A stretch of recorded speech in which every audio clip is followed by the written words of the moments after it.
All right, and so here we are looking at part 4 of our examination of the second half of the Chinese Civil War.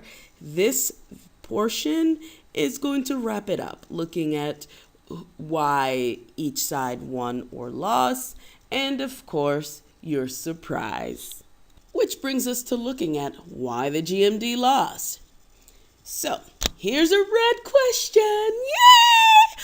Oh, oh. All right. So, given what you know, why do you think the GMD lost the war? Take some time and really explore this. Go back through the previous notes, the previous videos, from the beginning of the revolution, even from like 1911, and look at why the GMD lost. And this brings us to the next bit. Why did the CCP win? Ultimately, the CCP won for a number of reasons. At the end of the war, as previously stated, she was in a better position to receive the surrender of the Japanese in Manchuria and the weapons that provided. And now she is equally well armed. The retreat tactic in Manchuria that forced the GMD to be overextended. And it was really this Manchurian campaign, in some ways, was very ill-advised by the GMD because it was so far from their stronghold. But given the resources of Manchuria, and given that neither group was willing to rule over divided China, maybe the GMD, maybe Chiang Kai-shek had no choice. But this retreat tactic really, and the loss that it resulted in for the GMD, really kind of cemented the outcomes of the war. The CCP had really good generals and more innovative thinkers. In some ways, Chiang Kai-shek was fighting a 19th century war, and they hadn't sort of, I don't want to say modernized, but updated their thinking. And they weren't thinking flexibly about what the enemy will do. On the other hand, the CCP, they were able to use guerrilla warfare when needed and traditional warfare when needed. And their generals were pretty good at figuring out what the GMD generals would do, and therefore would be able to sort of, anticipate. Peasant support. The CCP always had support in the countryside.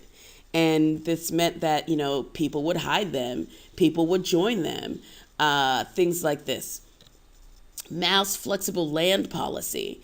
So this policy, Mao changes it at different times.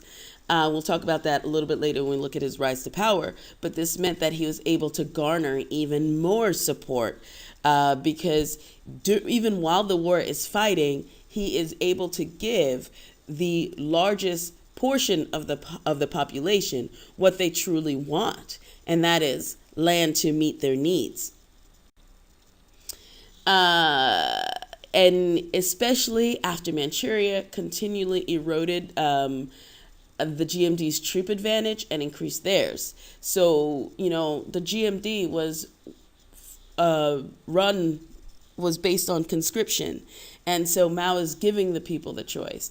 People were deserting the GMD left, right, and center. Mao had increased support and membership.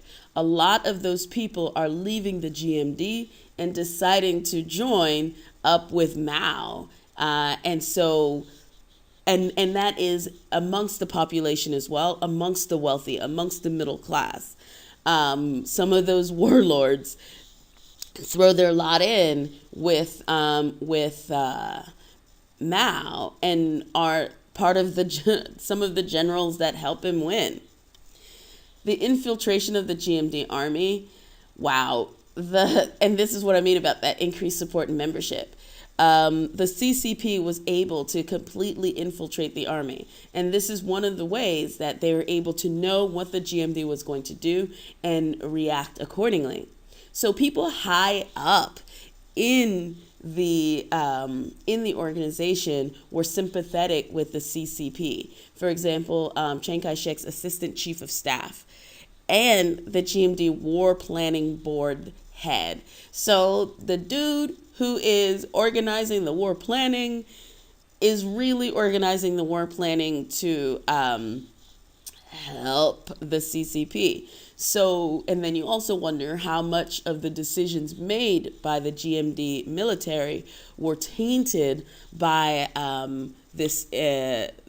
the spies within. One of the things to remember is that we have placed it as if it were a polarized, as if there's a dichotomy of the CCP on one side and the GMD on another, and that's all that exists.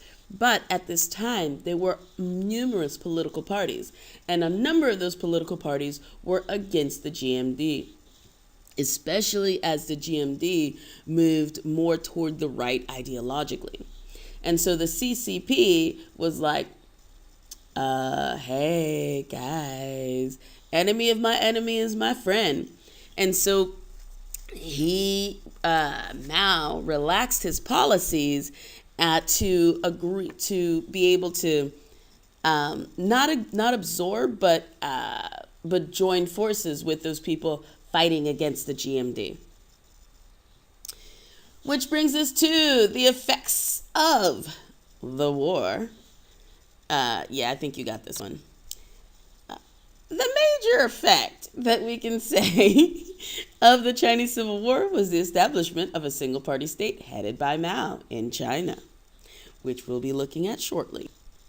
In sum, yes, compare and contrast the nature of the Chinese Civil War during the 27 to 37 period and the 46 to 49 period.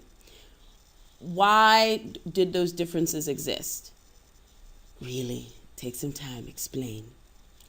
And then compare and contrast this Civil War with another 20th century war. You can pick any one you want. Consider the contrasts, consider the nature of the war, total war, limited war, etc. Consider foreign involvement, if you pick one of the wars that had a lot of foreign involvement. Consider the political and economic factors that are going to result in different outcomes. Consider a lot, really. Just consider.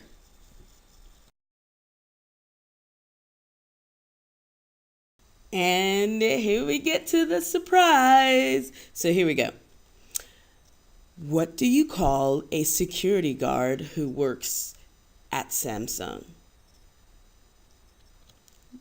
A guardian of the galaxy. Yup. Because you guys have been troopers, you get a surprise again. All right, so this one's good. I promise. Well, whatever. All right, so a farmer had 196 cows in his field, but when he rounded them up, he had 200.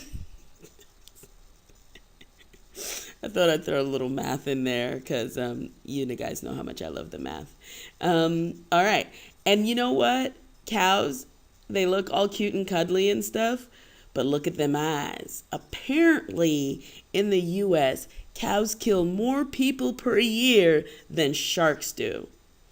Now, they've made Jaws, right? A number of movies talking about shark attack. When are they going to make cows? The real danger. The real danger.